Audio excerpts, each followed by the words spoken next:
فضيحة جديدة. رئيس الفيفا ورئيس الكاف يحضران افتتاح شان الجزائر داخل قفص زجاجي مدرع.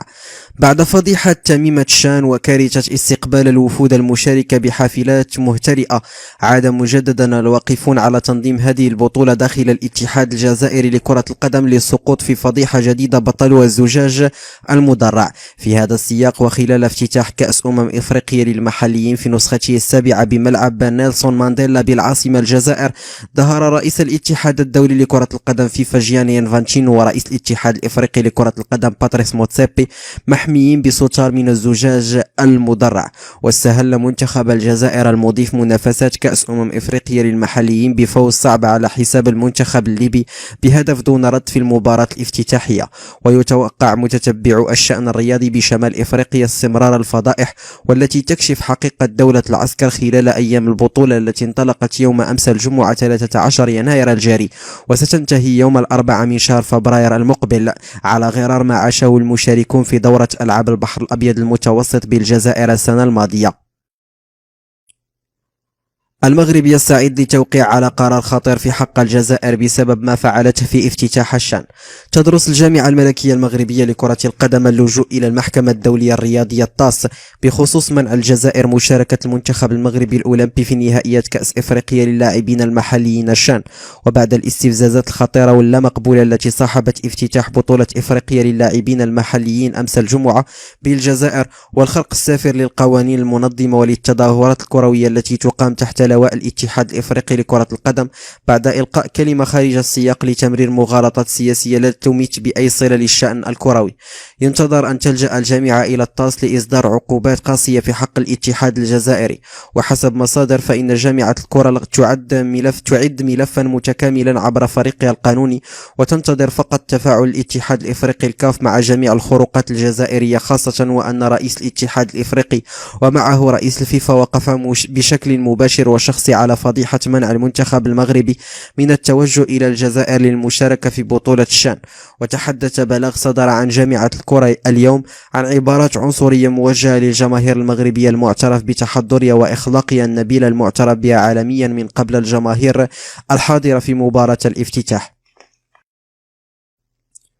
الأزمي لحفيد نيلسون مانديلا: فوت عليك الصحراء المغربية وخدم على القضية الفلسطينية. انتقد رئيس المجلس الوطني لحزب العدالة والتنمية إدريس الأزمي الإدريسي حفيد الراحل نيلسون مانديلا على خلفية الكلمة التي ألقاها في حفل افتتاح بطولة إفريقيا للاعبين المحليين الشان بالجزائر، حيث طالبه أن يعمل على القضية الفلسطينية ولا يهدر وقته في الصحراء المغربية. وأضاف الأزمي في الجلسة الافتتاحية للدورة العادية للمجلس الوطني لحزب العدالة والتنمية صباح يوم السبت 14 يناير الجاري أن على حفيد مانديلا أن يعود إلى التاريخ، وسيجد بأن الراحل الدكتور عبد الكريم الخطيب هو من أمد جده بالسلاح والمال، كما كان صلة وصل بينه وبين الملك الراحل حسن الثاني. وكعادتها تحاول الجزائر بشتى الطرق استغلال جميع المناسبات لاستهداف المغرب، آخرها استخدامها لحفيد نيلسون مانديلا شيف زوليفيل في بطولة إفريقية للمحليين لاستفزاز المغرب بعد فشله في الحصول على نجوم رياضيين عالميين لحضور حفل الافتتاح والاكتفاء بنجوم المنتخبات الإفريقية السابقين. وقال شيف زوليفيل في كلمته التحضيرية ضد الوحدة الترابية للمملكة: دعونا لا ننسى آخر مستعمرة لا تزال موجودة في إفريقيا، الصحراء الغربية. دعونا نحارب لنحرر الصحراء الغربية من الظلم، وفق تعبيره. المرزوقي: علاقات المغرب وتونس ستصبح حارة وأخوية بعد رحيل قيس سعيد. قال الرئيس التونسي السابق منصف المرزوقي أن العلاقات بين المغرب وتونس لن تستأنف في عهد الرئيس التونسي الحالي، بل ستصبح حارة وأخوية بعد رحيله.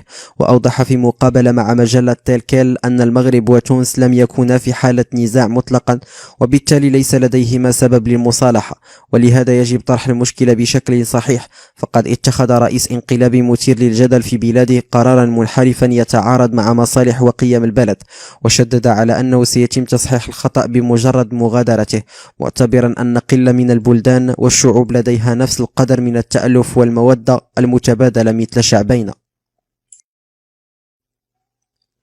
وكالة أنباء أرجنتينية: حرمان المغرب من المشاركة في الشان مثال صارخ على أن الجزائر عقبة دائما أمام الاندماج المغاربي والإفريقي.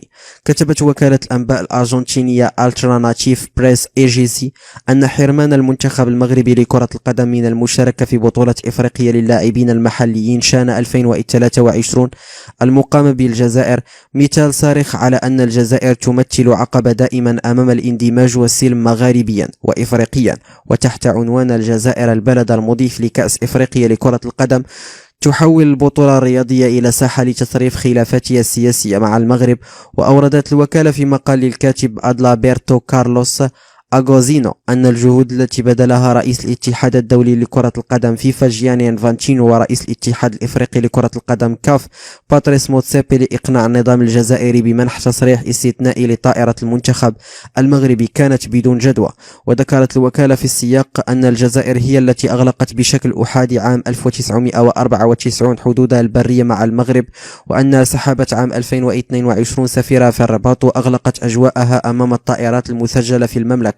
وشددت وكالة الأنباء الأرجنتينية على أن هذا الفعل غير المسبوق في الدبلوماسية الدولية بين دولتين ليستا في حالة حرب، بل ضمن مجال المنافسة الرياضية الدولية، يعتبر دليلا آخر على أن النظام الجزائري يحتقر القانون الدولي والممارسات الدبلوماسية، مشيرة في السياق إلى أن الجزائر تستغل أي فرصة لتأجيج مزيد من التوتر وصب الزيت على علاقاتها الثنائية مع جارها المغرب.